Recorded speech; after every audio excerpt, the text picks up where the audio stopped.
Hi friends, Jesus with us ಚಾನೆಲ್ಗೆ ನಿಮಗೆ ಮತ್ತೆ ಸ್ವಾಗತ. ದಯವಿಟ್ಟು ವಿಡಿಯೋವನ್ನು ಸ್ಕಿಪ್ ಮಾಡದೆ ಪೂರ್ತಿ ನೋಡಿ ದೇವರ ವಾಕ್ಯವನ್ನು ಸಂಪೂರ್ಣ ತಿಳಿಯುವಿರಿ. ನೀವು ಫಸ್ಟ್ ಟೈಮ್ ನಮ್ಮ ಚಾನೆಲ್ಗೆ ಬಂದಿದ್ದಾರೆ ದಯವಿಟ್ಟು ಸಬ್ಸ್ಕ್ರೈಬ್ ಮಾಡಿ. ವಿಡಿಯೋವನ್ನು ಲೈಕ್ ಮಾಡಿ, ವಿಡಿಯೋವನ್ನು ನಿಮ್ಮ ಸ್ನೇಹಿತರಿಗೆ ಶೇರ್ ಮಾಡಿ. ನಿಮ್ಮಿಂದ ನಮಗೆ ಹೊಸ ವಿಡಿಯೋ ಮಾಡಲು ಸ್ಫೂರ್ತಿ ಸಿಗುತ್ತದೆ.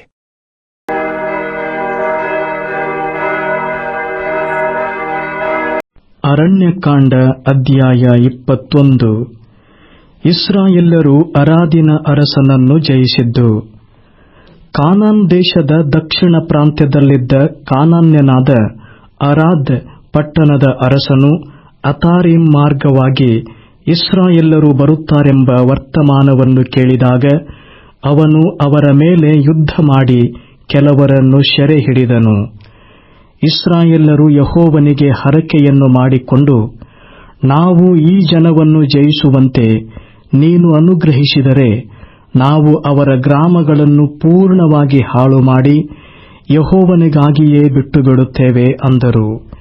ಯೆಹೋವನು ಆ ಪ್ರಾರ್ಥನೆಯನ್ನು ಕೇಳಿ ಇಸ್ರಾಯೇಲ್ಯರು ಆ ಕಾನಾನ್ಯರನ್ನು ಜಯಿಸುವಂತೆ ಮಾಡಲಾಗಿ ಅವರು ಆ ಜನರನ್ನೂ ಅವರ ಗ್ರಾಮಗಳನ್ನು ನಿಶ್ಶೇಷವಾಗಿ ನಾಶಮಾಡಿ ಬಿಟ್ಟರು. ಆದದರಿಂದ ಆ ಪ್ರದೇಶಕ್ಕೆ ಹೋರ್ಮಾ ಎಂದು ಹೆಸರಾಯಿತು. ಮೋಶೆ ತಾಮ್ರದ ಸರ್ಪವನ್ನು ಮಾಡಿಸಿದ್ದು.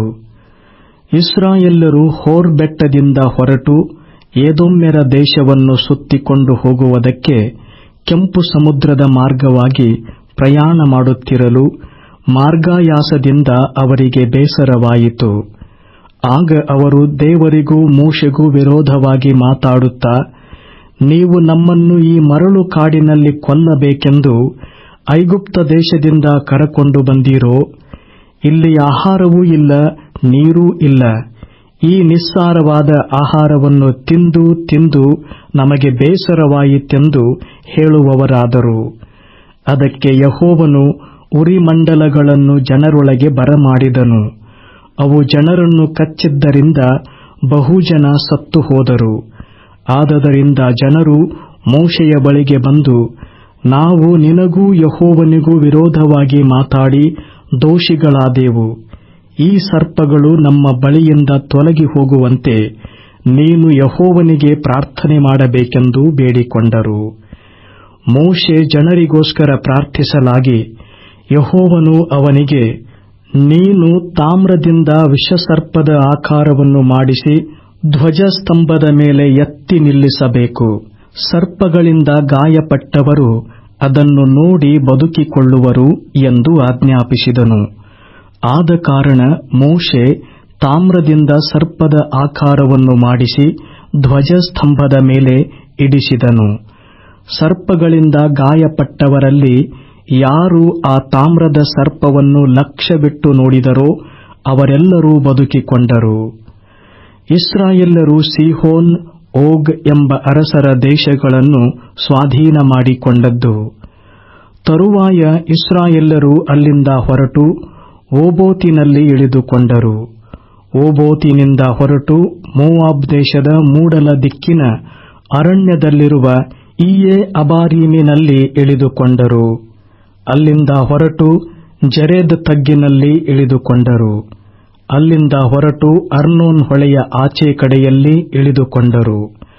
ಅರ್ನೋನ್ ಹೊಳೆಯು ಅಮೋರಿಯರ ಪ್ರದೇಶದಿಂದಾಚೆ ಇರುವ ಅರಣ್ಯದಲ್ಲಿ ಮೋವಾಬ್ಯರಿಗೂ ಅಮೋರಿಯರಿಗೂ ನಡುವೆ ಇದ್ದು ಮೋವಾಬ್ಯರ ಮೇರೆಯಾಗಿದೆ.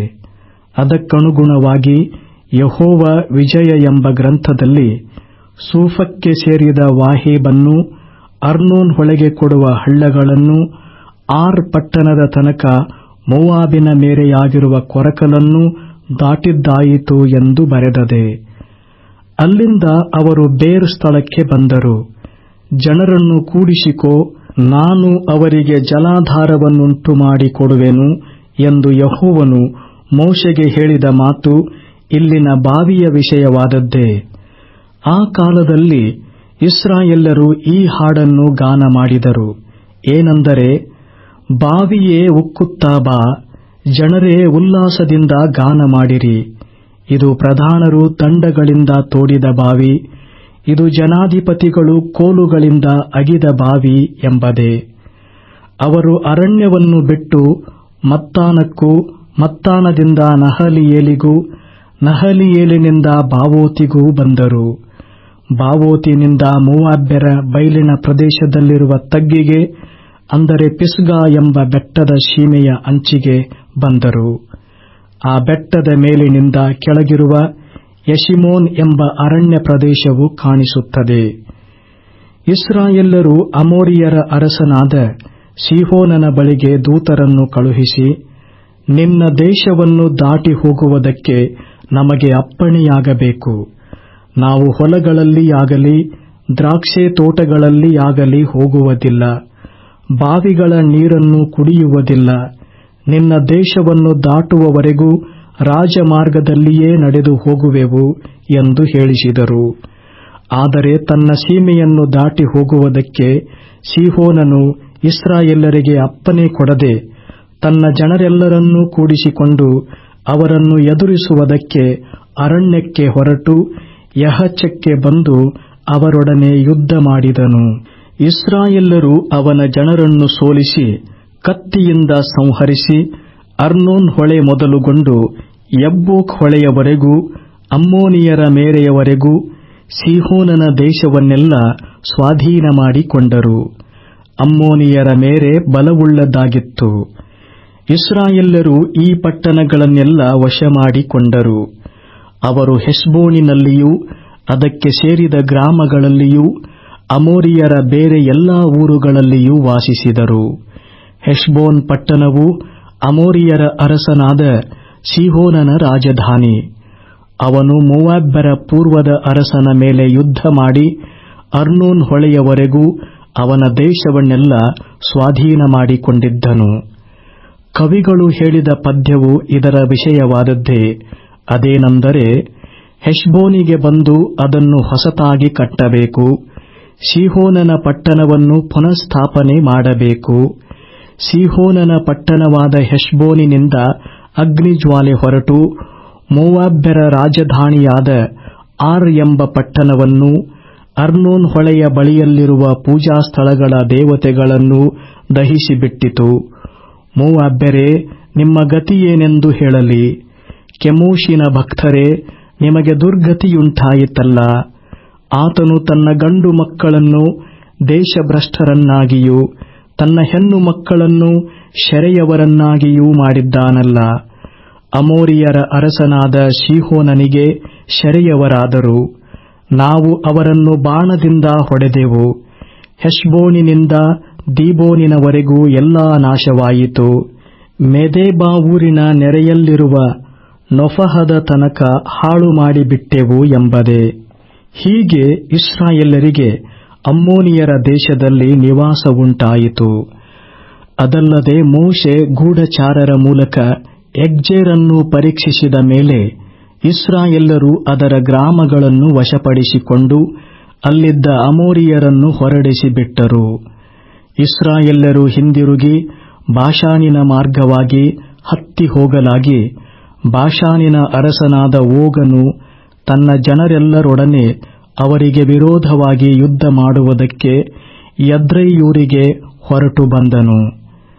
ಯೆಹೋವನು ಮೋಶೆಗೆ, ಅವನಿಗೆ ಭಯಪಡಬೇಡ, ನಾನು ಅವನನ್ನೂ ಅವನ ಸಮಸ್ತ ಜನರನ್ನೂ ಅವನ ದೇಶವನ್ನೂ ನಿನಗೆ ಕೈವಶ ಮಾಡಿದ್ದೇನೆ.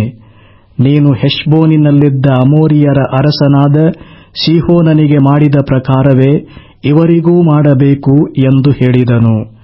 ಆದ ಕಾರಣ ಇಸ್ರಾಯೇಲ್ಯರು ಅವನನ್ನೂ ಅವನ ಮಕ್ಕಳನ್ನೂ ಅವನ ಜನರೆಲ್ಲರನ್ನೂ ಒಬ್ಬರಾದರೂ ಉಳಿಯದಂತೆ ಹತ ಮಾಡಿ ಅವನ ದೇಶವನ್ನು ಸ್ವಾಧೀನಪಡಿಸಿಕೊಂಡರು. ಅರಣ್ಯಕಾಂಡ ಅಧ್ಯಾಯ 22.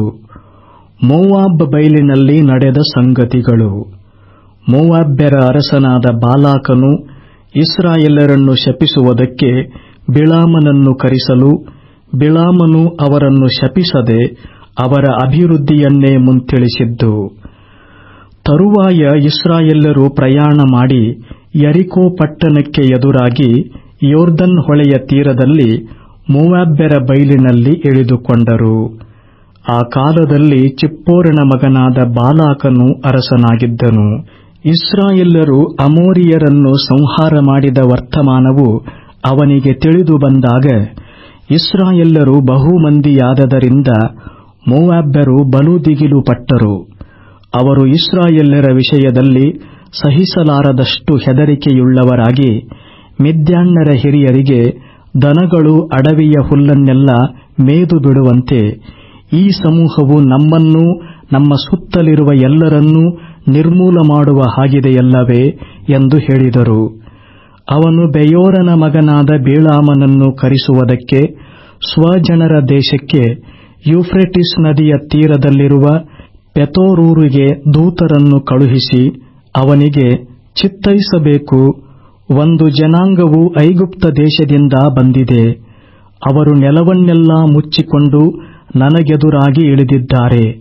ಅವರು ನಮಗಿಂತ ಬಲಿಷ್ಠರು. ಆದದರಿಂದ ನೀನು ದಯಮಾಡಿ ಬಂದು ನನಗೋಸ್ಕರ ಈ ಜನಕ್ಕೆ ಶಾಪ ಕೊಡಬೇಕು. ಆಗ ಅವರನ್ನು ಸೋಲಿಸಿ ಈ ದೇಶದಿಂದ ಹೊರಡಿಸಿ ಬಿಡುವುದಕ್ಕೆ ನನ್ನಿಂದಾದೀತು. ನಿನ್ನ ಆಶೀರ್ವಾದದಿಂದ ಶುಭವೂ ನಿನ್ನ ಶಾಪದಿಂದ ಅಶುಭವೂ ಉಂಟಾಗುತ್ತದೆ ಎಂಬುದನ್ನು ನಾನು ಬಲ್ಲೆ ಎಂದು ಹೇಳಿಸಿದನು. ಮೋವಾಬ್ಯರ ಹಿರಿಯರು ಮಿದ್ಯಾನ್ಯರ ಹಿರಿಯರು ಶಕುನದ ಕಾಣಿಕೆಯನ್ನು ಕೈಯಲ್ಲಿ ತೆಗೆದುಕೊಂಡು ಬಿಳಾಮನ ಹತ್ತಿರಕ್ಕೆ ಬಂದು ಬಾಲಾಕನ ಮಾತುಗಳನ್ನು ತಿಳಿಸಿದಾಗ ಅವನು, ಈ ರಾತ್ರಿ ನೀವು ಇಲ್ಲೇ ಇಳಿದುಕೊಂಡಿರ್ರಿ. ಯೆಹೋವನು ನನಗೆ ಹೇಳುವ ಮಾತನ್ನು ಬೆಳಿಗ್ಗೆ ತಿಳಿಸುವೆನು ಎಂದು ಹೇಳಲಾಗಿ ಮೋವಾಬ್ಯರ ಪ್ರಧಾನರು ಬಿಳಾಮನ ಬಳಿಯಲ್ಲಿ ಇಳಿದುಕೊಂಡರು. ದೇವರು ಬಿಳಾಮನ ಬಳಿಗೆ ಬಂದು, ನಿನ್ನ ಬಳಿಯಲ್ಲಿರುವ ಆ ಮನುಷ್ಯರು ಯಾರೆಂದು ಕೇಳಲು ಬಿಳಾಮನು, ಮೋವಾಬ್ಯರ ಅರಸನು, ಅಂದರೆ ಚಿಪ್ಪೋರನ ಮಗನಾದ ಬಾಲಾಕನು ನನ್ನ ಬಳಿಗೆ ದೂತರನ್ನು ಕಳುಹಿಸಿ, ಚಿತ್ತೈಸಬೇಕು, ಒಂದು ಜನಾಂಗವು ಐಗುಪ್ತ ದೇಶದಿಂದ ಹೊರಟು ಬಂದಿದೆ. ಅವರು ನೆಲವನ್ನೆಲ್ಲಾ ಮುಚ್ಚಿಕೊಂಡಿದ್ದಾರೆ. ನೀನು ಬಂದು ಅವರಿಗೆ ಶಾಪ ಕೊಡಬೇಕು. ಕೊಟ್ಟರೆ ಅವರನ್ನು ಸೋಲಿಸಿ ಹೊರಡಿಸಿ ಬಿಡುವುದಕ್ಕೆ ನನ್ನಿಂದಾದೀತೆಂದು ಹೇಳಿ ಕಳುಹಿಸಿದ್ದಾನೆ ಎಂದು ಉತ್ತರ ಕೊಟ್ಟನು. ಅದಕ್ಕೆ ದೇವರು, ನೀನು ಅವರ ಜೊತೆಯಲ್ಲಿ ಹೋಗಬಾರದು. ಆ ಜನಾಂಗದವರು ನನ್ನ ಆಶೀರ್ವಾದವನ್ನು ಹೊಂದಿದವರು. ಅವರನ್ನು ಶಪಿಸಬಾರದು ಎಂದು ಹೇಳಿದನು. ಬೆಳಿಗ್ಗೆ ಬಿಳಾಮನು ಬಾಲಾಕನ ಪ್ರಧಾನರಿಗೆ, ನಾನು ನಿಮ್ಮ ಜೊತೆಯಲ್ಲಿ ಬರುವುದಕ್ಕೆ ಯೆಹೋವನ ಅಪ್ಪಣೆಯಿಲ್ಲ. ನೀವು ನಿಮ್ಮ ದೇಶಕ್ಕೆ ಹೋಗಿರಿ ಎಂದು ಹೇಳಲಾಗಿ ಮೋವಾಬ್ಯರ ಪ್ರಧಾನರು ಹೊರಟು ಬಾಲಾಕನ ಬಳಿಗೆ ಬಂದು, ಬಿಳಾಮನು ಬರಲೊಲ್ಲನು ಎಂದು ತಿಳಿಸಿದರು. ಆದರೆ ಬಾಲಾಕನು ಅವರಿಗಿಂತಲೂ ಘನವಂತರಾದ ಹೆಚ್ಚು ಮಂದಿ ಪ್ರಧಾನರನ್ನು ಕಳುಹಿಸಿದನು. ಇವರು ಬಿಳಾಮನ ಬಳಿಗೆ ಬಂದು ಅವನಿಗೆ, ನೀನು ದಯಮಾಡಿ ನನ್ನ ಬಳಿಗೆ ಬರುವುದಕ್ಕೆ ಯಾವ ಅಡ್ಡಿಯನ್ನೂ ಹೇಳಬೇಡ. ನಾನು ನಿನ್ನನ್ನು ಬಹಳವಾಗಿ ಘನಪಡಿಸುವೆನು. ನೀನು ಏನು ಹೇಳಿದರೂ ಅದನ್ನು ಮಾಡುತ್ತೇನೆ. ನೀನು ಅಗತ್ಯವಾಗಿ ಬಂದು ಈ ಜನವನ್ನು ನನಗೋಸ್ಕರ ಶಪಿಸಬೇಕೆಂದು ಚಿಪ್ಪೋರನ ಮಗನಾದ ಬಾಲಾಕನು ಹೇಳುತ್ತಾನೆಂದು ತಿಳಿಸಿದರು. ಅದಕ್ಕೆ ಬಿಳಾಮನು, ಬಾಲಾಕನು ತನ್ನ ಮನೆ ತುಂಬುವಷ್ಟು ಬೆಳ್ಳಿ ಬಂಗಾರ ಕೊಟ್ಟರೂ ನಾನು ನನ್ನ ದೇವರಾದ ಯೆಹೋವನ ಆಜ್ಞೆಯನ್ನು ಮೀರಿ ಸಣ್ಣ ಕೆಲಸವನ್ನಾಗಲಿ ದೊಡ್ಡ ಕೆಲಸವನ್ನಾಗಲಿ ಮಾಡಲಾರೆನು. ಆದದರಿಂದ ನೀವು ಕೂಡ ಈ ರಾತ್ರಿ ಇಲ್ಲೇ ಇರ್ರಿ. ಯೆಹೋವನು ಈಗ ಏನು ಹೇಳುವನೋ ಅದನ್ನು ನಾನು ತಿಳಿದುಕೊಳ್ಳುತ್ತೇನೆ ಎಂದು ಬಾಲಾಕನ ಸೇವಕರಿಗೆ ಉತ್ತರ ಕೊಟ್ಟನು. ಆ ರಾತ್ರಿ ದೇವರು ಬಿಳಾಮನ ಬಳಿಗೆ ಬಂದು, ಆ ಮನುಷ್ಯರು ನಿನ್ನನ್ನು ಕರೆಯುವುದಕ್ಕೆ ಬಂದಿರುವುದರಿಂದ ಎದ್ದು ಅವರ ಜೊತೆಯಲ್ಲಿ ಹೋಗು. ಆದರೆ ನಾನು ನಿನಗೆ ಆಜ್ಞಾಪಿಸುವ ಪ್ರಕಾರವೇ ನೀನು ಮಾಡಬೇಕು ಅಂದನು. ಬೆಳಿಗ್ಗೆ ಬಿಳಾಮನು ತನ್ನ ಕತ್ತೆಗೆ ತಡಿ ಹಾಕಿಸಿ ಮೋವಾಬ್ಯರ ಪ್ರಧಾನರ ಜೊತೆಯಲ್ಲಿ ಹೊರಟನು. ಅವನು ಹೋದದರಿಂದ ದೇವರಿಗೆ ಕೋಪವುಂಟಾಯಿತು. ಯೆಹೋವನ ದೂತನು ಅವನಿಗೆ ಎದುರಾಳಿಯಾಗಿ ದಾರಿಯಲ್ಲಿ ನಿಂತುಕೊಂಡನು. ಬಿಳಾಮನು ತನ್ನ ಕತ್ತೆಯ ಮೇಲೆ ಹತ್ತಿಕೊಂಡಿದ್ದನು. ಇಬ್ಬರು ಆಳುಗಳು ಅವನ ಸಂಗಡ ಇದ್ದರು. ಯೆಹೋವನ ದೂತನು ಬಿಚ್ಚು ಕತ್ತಿಯನ್ನು ಕೈಯಲ್ಲಿ ಹಿಡಿದುಕೊಂಡು ದಾರಿಯಲ್ಲೇ ನಿಂತಿರುವುದನ್ನು ಆ ಕತ್ತೆ ನೋಡಿ ದಾರಿಯನ್ನು ಬಿಟ್ಟು ಅಡವಿ ಕಡೆ ಹೋಯಿತು. ಕತ್ತೆಯನ್ನು ದಾರಿಗೆ ತಿರುಗಿಸುವುದಕ್ಕೆ ಬಿಳಾಮನು ಅದನ್ನು ಹೊಡೆದನು. ಆಮೇಲೆ ಯೆಹೋವನ ದೂತನು ದ್ರಾಕ್ಷೆ ತೋಟಗಳ ಸಂದಿನಲ್ಲಿ ನಿಂತುಕೊಂಡನು. ಎರಡೂ ಕಡೆಯಲ್ಲಿಯೂ ಗೋಡೆಯಿತ್ತು. ಕತ್ತೆ ಯೆಹೋವನ ದೂತನನ್ನು ನೋಡಿ ಗೋಡೆಗೆ ಒತ್ತಿಕೊಂಡು ಬಿಳಾಮನ ಕಾಲನ್ನು ಆ ಗೋಡೆಗೆ ಇರುಕಿಸಲು ಅವನು ಅದನ್ನು ತಿರುಗಿ ಹೊಡೆದನು. ಆಗ ಯೆಹೋವನ ದೂತನು ಮುಂದೆ ಹೋಗಿ ಎಡಬಲಕ್ಕೆ ತಿರುಗಲಿಕ್ಕೆ ದಾರಿಯಿಲ್ಲದ ಇಕ್ಕಟ್ಟಾದ ಸ್ಥಳದಲ್ಲಿ ನಿಂತುಕೊಂಡನು. ಕತ್ತೆಯು ಅವನನ್ನು ನೋಡಿ ಬಿಳಾಮನ ಕೆಳಗೆ ಅಣಗಿಕೊಂಡಾಗ ಬಿಳಾಮನು ಸಿಟ್ಟುಗೊಂಡು ತನ್ನ ಕೈಕೋಲಿನಿಂದ ಹೊಡೆದನು. ಆಗ ಯೆಹೋವನು ಆ ಕತ್ತೆಗೆ ಮಾತಾಡುವ ಶಕ್ತಿಯನ್ನು ಕೊಡಲಾಗಿ ಅದು ಬಿಳಾಮನನ್ನು, ನೀನು 3 ಸಾರಿ ನನ್ನನ್ನು ಹೊಡೆದದ್ದೇಕೆ? ನಾನು ನಿನಗೇನು ಮಾಡಿದ್ದೇನೆ ಎಂದು ಕೇಳಿತು. ಅದಕ್ಕೆ ಬಿಳಾಮನು, ನೀನು ಇಷ್ಟ ಬಂದಂತೆ ನನ್ನನ್ನು ಆಡಿಸಿದೆಯಲ್ಲ, ನನ್ನ ಕೈಯಲ್ಲಿ ಕತ್ತಿ ಇದ್ದರೆ ನಿನ್ನನ್ನು ಕೊಂದು ಹಾಕಿಬಿಡುತ್ತಿದ್ದೆ ಅಂದನು. ಅದಕ್ಕೆ ಆ ಕತ್ತೆ, ನಿನ್ನ ಜೀವಮಾನವೆಲ್ಲ ಇಂದಿನವರೆಗೂ ನೀನು ಹತ್ತುತ್ತಾ ಇರುವ ನಿನ್ನ ಕತ್ತೆಯು ನಾನಲ್ಲವೇ? ನಾನು ಯಾವಾಗಲಾದರೂ ಈ ರೀತಿಯಾಗಿ ಮಾಡಿದ್ದುಂಟೋ ಅಂದಾಗ ಬಿಳಾಮನು ಇಲ್ಲವೆಂದನು. ಅಷ್ಟರಲ್ಲೇ ಯೆಹೋವನು ಬಿಳಾಮನ ಕಣ್ಣುಗಳನ್ನು ತೆರೆದನು. ಯೆಹೋವನ ದೂತನು ಬಿಚ್ಚು ಕತ್ತಿಯನ್ನು ಹಿಡಿದು ದಾರಿಯಲ್ಲೇ ನಿಂತಿರುವುದನ್ನು ಅವನು ಕಂಡಾಗ ಅಡ್ಡ ಬಿದ್ದು ನಮಸ್ಕರಿಸಿದನು. ಯೆಹೋವನ ದೂತನು, ನೀನು 3 ಸಾರಿಗೂ ನಿನ್ನ ಕತ್ತೆಯನ್ನು ಹೊಡೆದದ್ದೇಕೆ? ನೀನು ನನಗೆ ವಿರುದ್ಧವಾದ ಮಾರ್ಗವನ್ನು ಹಿಡಿದದ್ದರಿಂದ ನಿನ್ನನ್ನು ತಡೆಯುವುದಕ್ಕೆ ನಾನೇ ಬಂದಿದ್ದೇನೆ. ಆ ಕತ್ತೆ ನನ್ನನ್ನು ನೋಡಿ 3 ಸಾರಿ ನನ್ನೆದುರಿನಿಂದ ಒತ್ತಟ್ಟಿಗೆ ತಿರುಗಿಕೊಂಡಿತು. ಹಾಗೆ ತಿರುಗಿಕೊಳ್ಳದಿದ್ದರೆ ನಾನು ಕತ್ತೆಯನ್ನು ಉಳಿಸಿ ನಿನ್ನನ್ನು ಕೊಂದು ಹಾಕಿಬಿಡುತ್ತಿದ್ದೇನು ಎಂದು ಹೇಳಿದನು. ಅದಕ್ಕೆ ಬಿಳಾಮನು, ನಾನು ಪಾಪ ಮಾಡಿದ್ದೇನೆ. ನೀನೇ ನನಗೆದುರಾಗಿ ದಾರಿಯಲ್ಲಿ ನಿಂತಿರುವುದು ನನಗೆ ತಿಳಿಯಲಿಲ್ಲ. ನಾನು ಮಾಡುವುದು ನಿನಗೆ ಕೆಟ್ಟದ್ದಾಗಿ ತೋರಿದರೆ ಹಿಂದಕ್ಕೆ ತಿರುಗಿಕೊಳ್ಳುತ್ತೇನೆ ಅಂದಾಗ ಯೆಹೋವನ ದೂತನು ಅವನಿಗೆ, ಆ ಮನುಷ್ಯರ ಜೊತೆಯಲ್ಲಿ ಹೋಗು, ಆದರೆ ನಾನು ನಿನಗೆ ಹೇಳುವ ಮಾತನ್ನೇ ಹೊರತು ಬೇರೆ ಯಾವುದನ್ನೂ ಹೇಳಬಾರದು ಎಂದು ಹೇಳಲಾಗಿ ಬಿಳಾಮನು ಬಾಲಾಕನ ಪ್ರಧಾನರ ಜೊತೆಯಲ್ಲಿ ಹೊರಟನು. ಬಿಳಾಮನು ಬಂದ ವರ್ತಮಾನವನ್ನು ಬಾಲಾಕನು ಕೇಳಿ ಅವನನ್ನು ಎದುರುಗೊಳ್ಳುವುದಕ್ಕಾಗಿ ತನ್ನ ದೇಶದ ಮೇರೆಯಾದ ಅರ್ನೋನ್ ಹೊಳೆಯ ತೀರದಲ್ಲಿರುವ ಮೋವಾಬ್ಯರ ಪಟ್ಟಣಕ್ಕೆ ಹೋದನು. ಬಾಲಾಕನು ಬಿಳಾಮನನ್ನು ಕಂಡಾಗ, ನಿನ್ನನ್ನು ಅವಸರದಿಂದ ಕರೆಸುವುದಕ್ಕೆ ದೂತರನ್ನು ಕಳುಹಿಸಿದೆನಲ್ಲ, ನೀನು ಯಾಕೆ ಆಗಲೇ ಬರಲಿಲ್ಲ? ನಿನ್ನನ್ನು ಘನಪಡಿಸುವುದಕ್ಕೆ ನಾನು ಸಮರ್ಥನಲ್ಲವೆಂದು ಭಾವಿಸುತ್ತೀಯೋ ಎಂದು ಹೇಳಿದ್ದಕ್ಕೆ ಬಿಳಾಮನು, ಅದಿರಲಿ, ನಾನು ಬಂದಿದ್ದೇನೆ. ಆದರೆ ಏನಾದರೂ ಹೇಳುವುದಕ್ಕೆ ನನಗೆ ಶಕ್ತಿಯುಂಟೋ?